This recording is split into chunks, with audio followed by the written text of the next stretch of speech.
కంటి పాపలా కాచినవయా, చంటి పాపను మోసినట్టు మోసినవయా.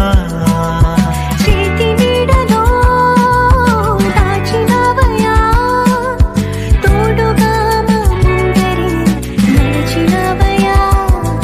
పోషించినవయా, బలపరచినవయా, భయము వలదని ధైర్యమునిచ్చినవయా.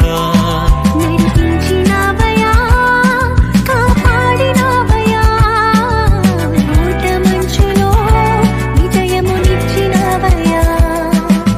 నా తలంపులు కావు నీ తలంపులే, మా జీవితాలలో జరిగించినవయా. మా ఊహలే కాదు నీ ప్రణాళికే, మానక